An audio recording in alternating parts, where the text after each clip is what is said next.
নমস্কার দর্শক বন্ধুরা, সুস্বাদু কমল রান্নাঘরে আপনাদের সবাইকে স্বাগত জানিয়ে শুরু করছি আজকে আরও একটি নতুন রান্নার ভিডিও নিয়ে। আজকে করব ঘুগনি চিকেন দিয়ে। চলুন শুরু করা যাক। আমি যেভাবে করেছি আপনাদের সঙ্গে শেয়ার করলাম। আমি এখানে মটরটাকে ভিজিয়ে রেখে দিয়েছিলাম।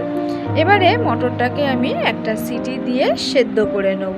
মটরটা ঠিকঠাক মতন নামাতে হবে, যাতে বেশি গলেও না যায় আবার বেশি শক্তও না থাকে। এইভাবে আমার মটরটা সেদ্ধ করা হয়ে গেছে। দেখতেই পাচ্ছেন কতটা সুন্দর ঝরঝরে হয়ে রয়েছে। খুব একটা গলেও নেই আবার খুব একটা শক্তও নেই। এইভাবে আমি মটরটাকে সেদ্ধ করে নিয়ে জল ফেলে দিয়েছি।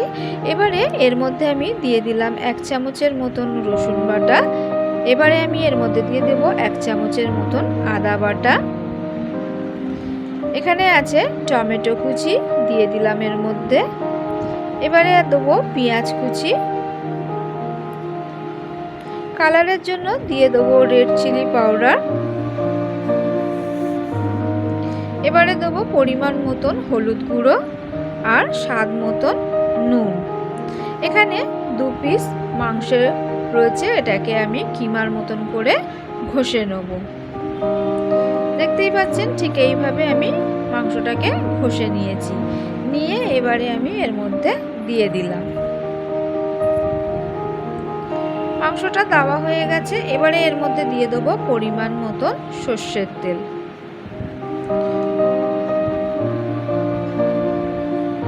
সর্ষের তেল দেওয়া হয়ে গেছে। এবারে মটরগুলোকে ভালো করে মশলার সাথে মাখিয়ে নিতে হবে। বন্ধুরা, আমি এখানে লঙ্কা বাটা আর জিরের গুঁড়ো অ্যাড করেছি, সেই ভিডিওটি আমার ডিলিট হয়ে গেছে, তাই আর দেওয়া হয়নি।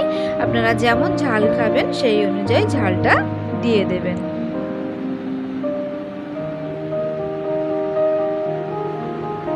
এবার এখানে দিয়ে দেবো 1/2 চামচের মতন গরম মশলা।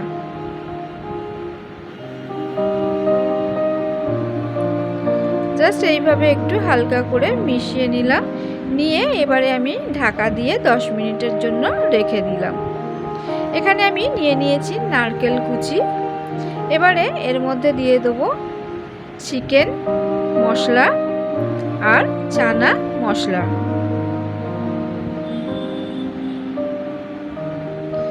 এই মশলাগুলোকেও একটু জাস্ট হালকা করে মিশিয়ে নেব।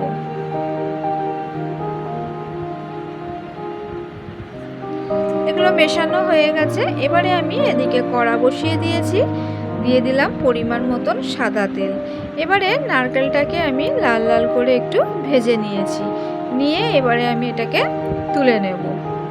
এবারে এখানে ফোড়ন হিসাবে আমি এখানে নিয়েছি জিরে, এলাচ, দারচিনি, তেজপাতা, লবঙ্গ। এই সমস্ত ফোড়নগুলোর থেকে একটা সুন্দর গন্ধ বেরিয়ে আসলে আমি এখানে ডুমো ডুমো করে আলু কেটে রেখেছিলাম, আলুটা এর মধ্যে দিয়ে দিলাম।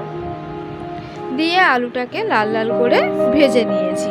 এবারে যে মটরটাকে আমি সমস্ত মশলা মাখিয়ে রেখেছিলাম এর মধ্যে দিয়ে দিলাম।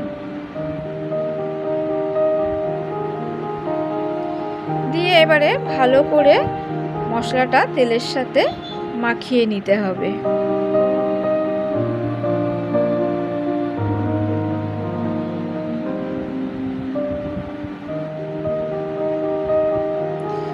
মশলাটা আমার তেলের সাথে মাখানো হয়ে গেছে। এবারে আমি ঢাকা দিয়ে দিলাম।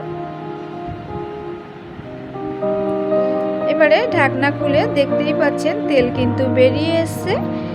ভালো করে আবারও আমি মিশিয়ে নিয়েছি। আবার ঢাকা দিয়ে খানিকক্ষণ রেখে দিয়েছিলাম। আবার ঢাকনা খুলে আবারও আমি মিশিয়ে নিয়েছি। এবারে আমি যে নারকেলটা ভেজে রেখেছিলাম এর মধ্যে দিয়ে দিলাম। নারকেলটাকেও মশলার সাথে ভালো করে মিশিয়ে নেব।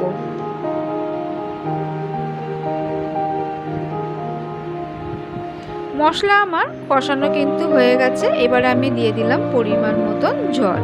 আপনারা যেমন ঝোল খাবেন সেই অনুযায়ী জল দিয়ে দেবেন। মটর আলু দুটোই কিন্তু ঠিকঠাক মতন সেদ্ধ হয়ে গেছে।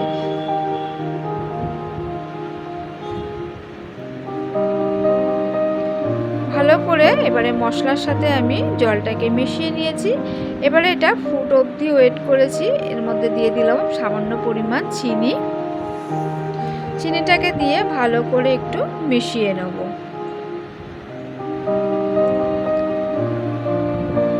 এবারে এখানে এর মধ্যে দিয়ে দিলাম আমি চিকেন মশলা, দিয়ে ভালো করে মিশিয়ে নেব। এই আমার রেডি হয়ে গেছে আজকে ঘুগনি।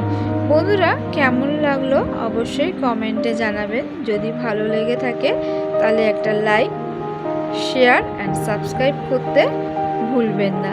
যারা আমার এই ছোট্ট চ্যানেলটিকে সাবস্ক্রাইব করে রেখেছেন তাদের কাছে অসংখ্য ধন্যবাদ। যারা নতুন আছেন আমার চ্যানেলে তাদের কাছে অনুরোধ রইল আমার চ্যানেলটিকে সাবস্ক্রাইব করে আমার পাশে থাকার জন্য।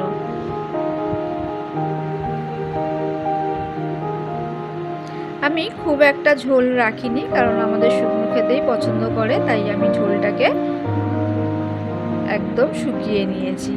এই আমার রেডি হয়ে গেছে আজকের ঘুগনি।